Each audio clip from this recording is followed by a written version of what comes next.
Hello there. Thanks so much for joining me. My name is Julie Hirschberg. I am the owner founder of Re+active Therapy and Wellness here in the LA area. And it is Functional Neurologic Disorders Awareness Month, the whole month of April. And you probably know that this is one of my favorite topics and one of our favorite topics. Our whole clinic loves learning about, reading about, working with people with FND, and sharing it with you all.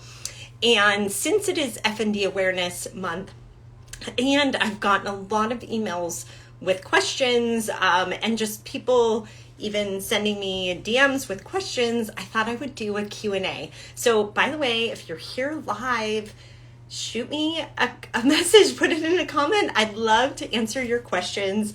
I am going to just be answering questions, and I have a lot, so maybe I will also answer your questions. And I'm so thankful that people have reached out with questions, because honestly, every time somebody asks me a question, I learn a little bit. So we all get to learn together. So I've got a list of questions here that people have been asking me, and I will be responding. So one of the first questions that was asked of me just this past week, and is a really common one, is resources. What resources do you recommend for getting started with functional neurologic disorders? And there are a lot of great resources. So one of them is neurosymptoms.org. This is an amazing website. This is where I initially got all my first learning.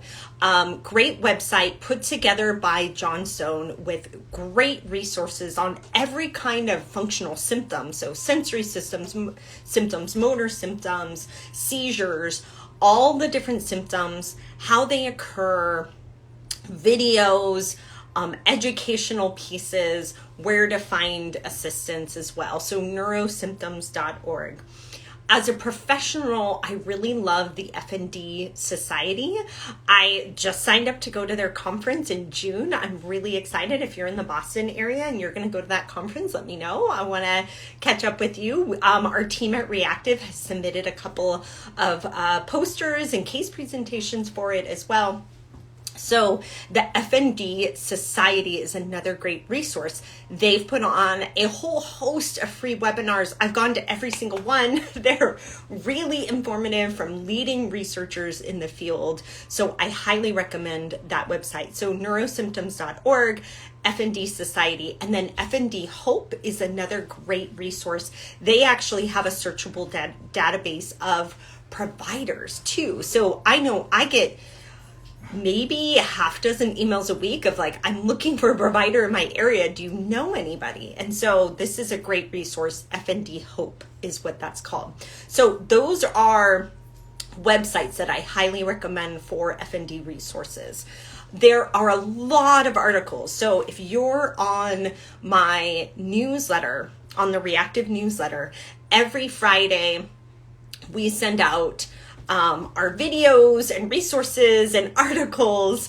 So if you're on my newsletter, you'll get some of these linked up on Friday, or you've gotten them in the past. I'm going to send out a whole list of FND resources. Friday, you can sign up, by the way, if you're not on it, reactiveeducation.com, or if you're a person with a neurologic disorder, reactivept.com. I'll send out a newsletter on Monday, but I'll send out all of these resources. I do want to share with you, I grabbed a little screenshot of this article. This is one of my recent favorites. It's called A Practical Review of Functional Neurologic Disorder for the General Physician. I think this is really helpful for people who are just getting started and is like, what is functional neurologic disorder? I also think this is a great article for another one of the questions that I got.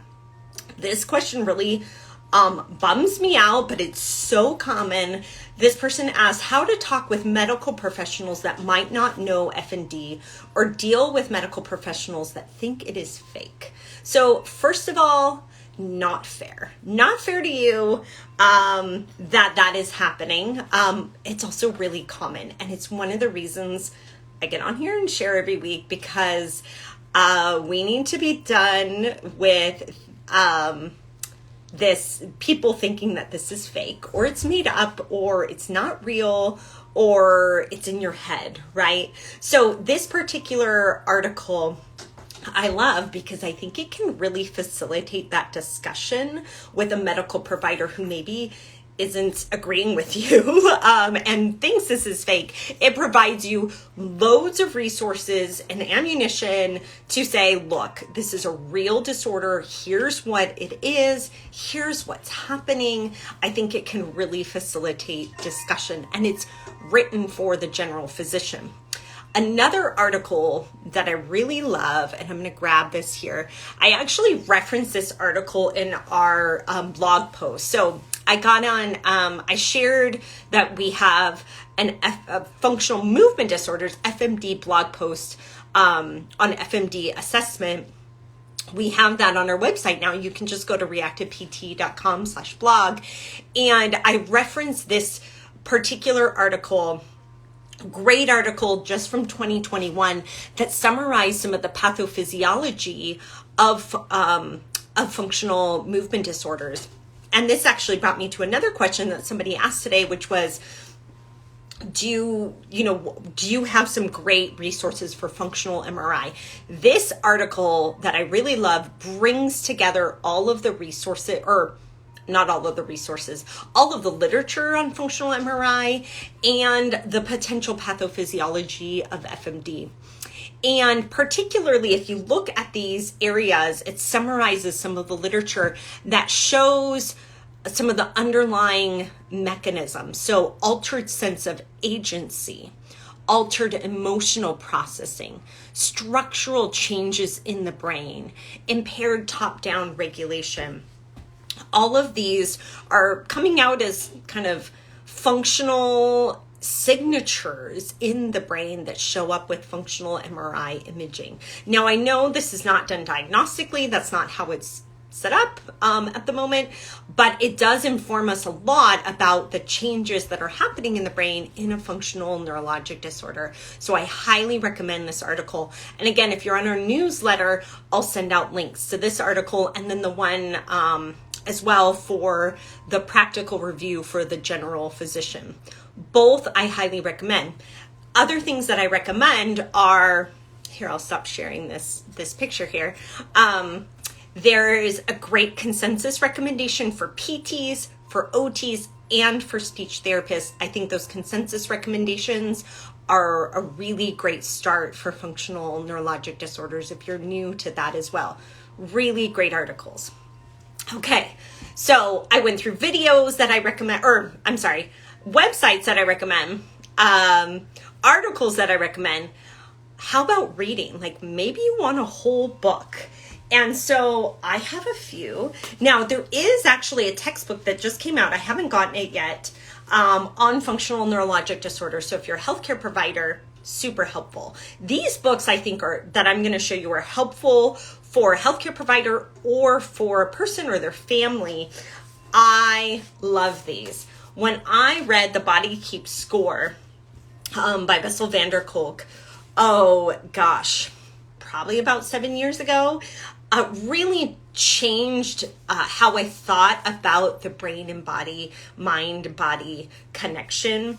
And this is The Body Keeps Score, Brain, Mind, and Body in the Healing of Trauma. Really excellent book. Really gives you a background of how our brains, our bodies, our minds, our emotional world are linked. And so no, it's not on FND, but it really is on that understanding of a brain-body relationship. So I really, really love this one. That was the start of my journey, I think, is reading that book. Now, many more here. So, Widen the Window, Elizabeth Stanley. I love this one because it gets down to more autonomic training, research, evidence-based autonomic training of many of the things that we do in practice, like grounding practices, mindfulness practices. This Elizabeth Stanley has done a lot of research with the military in doing these, which I think is very applicable to us in everyday life and handling maybe stressful situations and trauma. Widening the window is this idea of widening our safe and secure autonomic state too. So this has been another really eye-opening book for me, and I've listened to a lot of her talks and teaching as well. And it's the subtitle is Training Your Brain and Body to Thrive During Stress and Recover from Trauma. So another really good one. I'll put that with my little blue books. And I encountered, as I was working with people, and even as I underwent my own mindfulness training, I did a mindfulness-based stress reduction course that is put together by Jon Kabat-Zinn. And some of those techniques for people can actually make symptoms worse.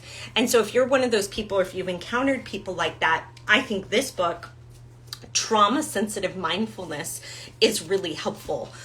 Your garden variety, is that such a thing, as mindfulness techniques may not be appropriate for everybody, particularly with trauma, and they may actually worsen symptoms. So this was something that was really eye-opening to me, and really helped me understand how some of the things that I've learned in mindfulness might not help people. And it helped me understand why somebody might actually get worse with some of those things.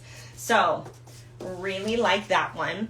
Now, I also was asked for, like, what about things that I might do at home?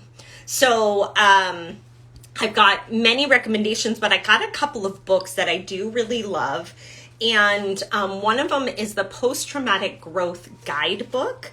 Ariel Schwartz is a psychotherapist that I also follow and have read and listened to a lot. And this is, the subtitle is Practical Mind-Body Tools to Heal Trauma, Foster Resilience, and Awaken Your Potential. I think the key, mind-body tools. So if you're in that exploration, so if you want to explore some of these things yourself as a healthcare provider, if you're, this question actually came from somebody, a family member of somebody who's going to be doing an intensive with us, and like, what can they do now? Some of these are really great preparation. So this book, and then this one, this is by Deb Dana, Polyvagal Exercises for Safety and Connection. So these are particular exercises. You can see I have like so many things circled in here. These are exercises that also can train the autonomic nervous system. What I like about having a guidebook is that it's not just one thing to try. It gives a little bit of the context and the background, and I think it gives you some control. So remember that part of the pathophysiology of FND is that loss of agency, loss of control. And I think actually working through some of these practices on your own, for some people, particularly, I'm gonna put, I like how my book's color coordinated, particularly if you've been through a traumatic experience or a series of traumatic experiences, you might need help with some of these practices. You might need guidance. You might need co-regulation.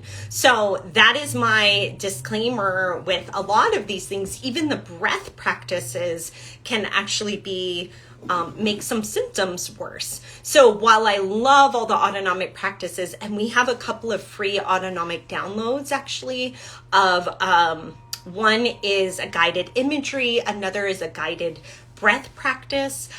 You can download those. We have a link in our bio for them. They're not for everybody. And sometimes you might actually need somebody to do them with you too. But these are great pieces of a home program. The other thing that we often give people before they start our program or recommend is that they get a device that can give them feedback on heart rate variability. We've been using the Leaf a lot, L-I-E-F. It is a small portable EKG. Oh, you can wear it just like this little rainbow here.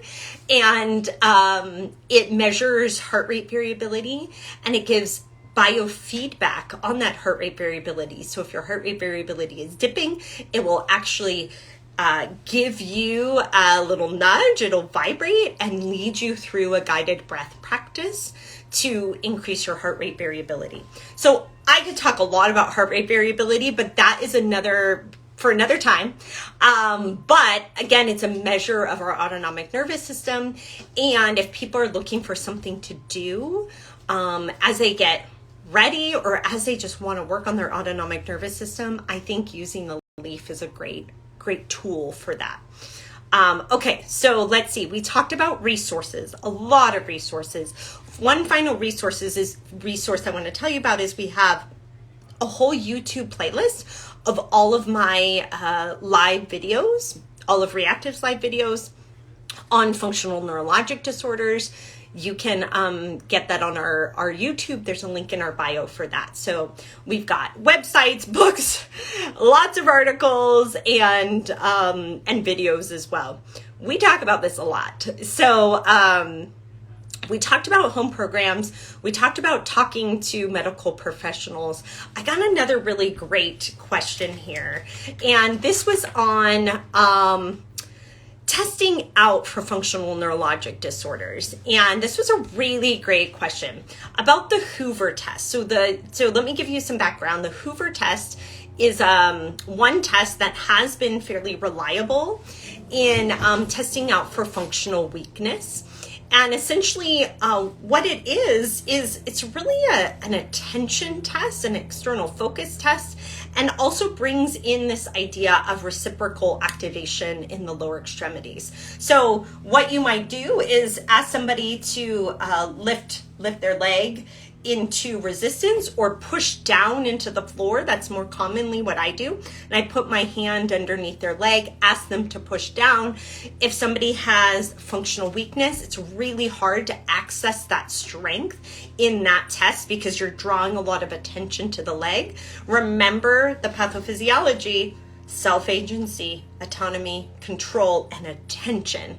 So if I ask you to pull your leg or push it into the floor and I'm bringing a lot of attention to it, you might not be able to. However, if there's an asymmetry, so I ask you to actually lift the leg on the other side, I may actually feel more of a push into the floor on that initial side when the attention is brought to the other leg. Now, this doesn't work if both legs are paralyzed. So not a useful test. It's also not like the only test. Just like all of our other neurologic exam, like if we were looking for an upper motor neuron disorder, we would test reflexes and clonus and Babinski and the Hoffman's test and look for signs of weakness and look for spasticity and tone. It's never just one test. So the Hoover test, positive or negative or equivocal, like this, the question that came in, I'll read it to you in a second. It's just not the only thing. So the question was, so let's say the person does the initial action and can press into the hand, which I think great. That sounds really good. That means that they can access the control even with attention brought to it. But then bring the other leg into the equation and then no movement is available to the person. So that actually does really tell me, wow, something got in the way of you having that movement. So, and that's a really important part of FND, right? Is sometimes some positions, some environments you have access to the movement, other times you don't. That's actually a hallmark sign of a functional neurologic disorder. But what I would say is that one test wouldn't be enough for me. And I'd also want to know, well, what happened there? What happened when you put your hand on the leg, initially, and they could do it, you go to the other leg and now no movement is available to them. Something got hijacked, right? Why don't they have access to the movement? So I might wonder, did they hold their breath? So did something change in their autonomic nervous system that kind of hijack that movement, so they have less access to the movement. So that's one of the questions that came to my mind. Was there something attentional? Was there pain that occurred with that so that they lost access to the movement? And that's what I think of with a functional paralysis or functional gait disorder, is that access, the automaticity of the movement is lost. The capability is still there, but your ability to access it is lost. And is that an autonomic? Is it pain? Is it tension? Is it self-agency? Is it a decreased hierarchical control? Is it a mind-body connection? Is there an emotional processing piece to it? So many different reasons. That's what we do. We figure it out together, right? So in response to that question for the what the person had asked about the Hoover sign is, one, it's only one test. One of the things that I look for is, does attention change things? And if we actually see that it changed it for the worse, well, then we are actually seeing some variability there. And then I want to ask more questions. Well, why? Why did that occur? Was it autonomic? Was it sensory? Was it pain related? Emotional processing related? We don't know. So we got to test those things out. So that's a really long answer because it was such a good question, a really complex question in regards to functional neurologic disorders. So, boy, we covered a lot. And again, if you're here live and you have a question, hit me up in the comments here. I'm happy to, let me make sure I didn't miss anything. Okay, it looks like I got him so far. But if you have a question, let me know. Today, what we talked about were some of the questions that people had asked me: resources to read, to watch, even listen to, right? We've got our video list. I shared some books and I shared some articles that I really love. And again, if you're a part of our newsletter, I'll send those out this week. We talked about home practices as well, particularly autonomic ones. I think that's a really great place to start. And we talked about the leaf. We talked about talking to medical professionals, and I shared, let me see if I can share this one more time. I shared this article that I love, which is a practical review of FND for the general physician. And I think this is really helpful to facilitate conversations and to have some really great ammunition about how real this is. I know, having heard from a lot of people, how dismissive medical professionals can be, that this is in your head, it's not real, you're faking it, right? So I really love this article for that. And Lily, yes, I shared just a little bit before you came, but I'm going to pull it up again because I love it, because I saw your question. I love this article on fMRI of people with FND, and it's a review article, so even better, and it hits on it compiles all the research, because otherwise, honestly, you're reading like 30 papers, and I've read them all. And from the last 10 years or so, looking at all the fMRI, this particular one I adore, and it talks about those different pathophysiologies and how they show up on fMRI for people with FND. Okay, another great question. When participating in the program, are you able to tell if it's a false diagnosis or something else going on? I was diagnosed so fast, so sometimes it's hard to accept. Great question. And this is something that we really encourage people to be on that pathway before we see you, and to have that positive diagnosis. But I will tell you, one of the things that we really value in our own therapists, in our own team, is sorting through that. We're going to confirm. We do a thorough neurologic screen. We look at all of the other systems. That's the other thing too, is most of the people that we see do have FND. They might also have other things like POTS. They might also have a hypermobility disorder like EDS. They might have some things autoimmune related or immune related like MCAS that might be contributing to the FND pieces. And a lot of times people have gone down those pathways with physicians a lot and done that type of testing, but sometimes they haven't, and we can screen that and make recommendations as well. So yes, absolutely. This is part of our skill set as therapists, is to screen and ensure that this is truly the diagnosis. And I would say you're not alone in wondering, and particularly if you have worked with other medical professionals that have been very dismissive and also maybe have characterized it as something that's in your head. It's no wonder that you're questioning that it is indeed the diagnosis. And for some people, we will actually recommend getting a second opinion too. And that can be really, really helpful.